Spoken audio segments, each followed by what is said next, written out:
Religion is ubiquitous throughout the world and has had a profound effect in shaping our society. One of the most pervasive themes of New Atheism is that religion is evil, produces negative social effects, and in the words of the late Christopher Hitchens, religion poisons everything. Yet the evidence that religion produces unhealthy societies has not been forthcoming, despite the fact that the scientific literature on the social outcomes of religion is vast. Most people would be surprised to find out that it encompasses 6 decades worth of research, with hundreds of published studies. The new atheist trope is that religion is harmful. Are there good reasons to sound the alarms? Or is there evidence that religion, Christianity in particular, is a force for good in society?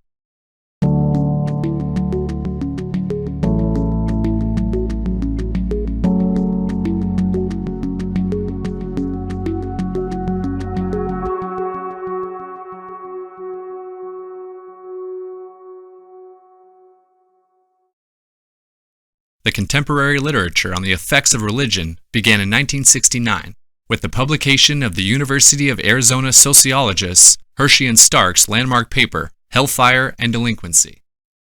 Since then, the social science literature has expanded to include over 200 studies.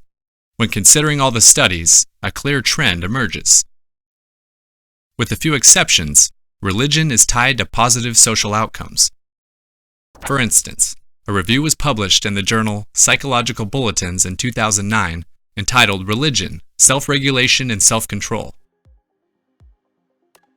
It summarized the findings from all the studies published between 1969 and 2009. The authors found that an analysis of 60 studies revealed that religiousness is associated with lower rates of crime and delinquency. The authors also found that studies of representative samples of U.S. youths show that adolescents who are religious wait longer before first intercourse and have lower rates of ever having been pregnant. An analytic review of dozens of studies showed that married religious adults are more likely to stay married over time and have higher levels of marital satisfaction and marital commitment. What about more recent findings? A recent analytical review published in 2014 in the journal Criminal Justice Review reinforced these findings. After combining 62 studies, they found that religiousness is associated with reduced delinquency and reduced drug and alcohol use. These conclusions are based on sound science. While individual studies may sometimes have contradictory findings, when multiple studies are combined into analytical reviews, the statistical strength increases, and so the trustworthiness of the findings is so much greater. And whilst this data only establishes that religion is correlated to positive social outcomes, several experiments have looked into whether religion can actually cause people to behave better. Violent crime, gambling, alcohol, and drug use is generally associated with low self-control. One way religion is hypothesized to make people act better is by activating brain areas which are known to increase self-control. A recent experimental study in the Neuroscience Journal of Consciousness and Cognition 2014 has found that prayer increases self-control at a neurophysiological level. In other studies, researchers from the University of Amsterdam have found that prayer decreases anger after provocation, and implicitly exposing people to religious concepts such as God decreases cheating behavior. They write that, in a series of 4 experiments, we consistently found that when religious themes were made implicitly salient, people exercised greater self-control, which in turn augmented their ability to make decisions in a number of behavioral domains that are theoretically relevant to both major religions and humans' evolutionary success. In short, there's evidence that religion can motivate people to act better. Having looked at the mainstream literature, it's important to address some common talking points. First, as many secularists rightly point out, there are many examples in our society of Christians behaving badly. For instance, religious cults, such as the Westboro Baptist Church. But these outliers do not represent the mainstream. The bias which predisposes people to think that outliers are representative of a whole population is called the intergroup attribution error. The researcher A. Amarasingham from the University of Waterloo, Canada, has pointed out that some secularists, such as Dawkins or Hitchens, have a general tendency to view members outside their group, i.e. adherent to some religion, as less variable and more homogeneous when compared to members of their own group, atheists.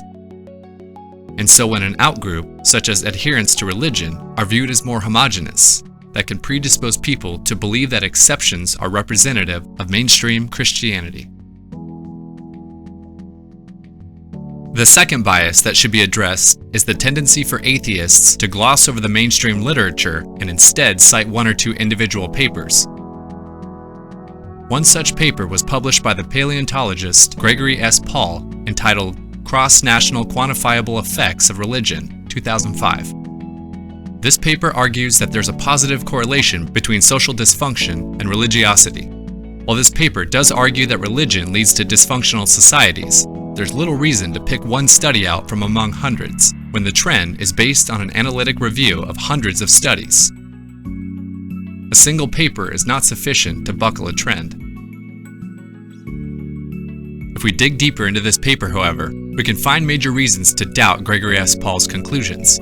Scientific studies generally have two things. They have a statistical analysis to see if the results are statistically significant, and they have controls. Gregory S. Paul's paper has neither. His findings are summarized in Figure 2 on page 9 of his study. We can see that his conclusions are based on a visual inspection of a scatter plot without a statistical analysis. We don't even know if his results pass statistical significance. Lastly, many social scientists have pointed out, even if religion correlates with social dysfunction at a country level, this could be better explained by reverse causation. The Harvard psychologist Gordon Allport has noticed that for a portion of religious adherents, whom he called extrinsically motivated, religion is approached in a rather utilitarian or instrumental way. It helps to attain non-religious ends, including safety, social standing, self-justification, sociability, distraction, and social support. On the other hand, he writes that the main motivation for intrinsically religious people to attend church is a goal in itself, usually described as a personal relationship with God. This extrinsic-intrinsic distinction has been well replicated in multiple studies since the 1960s.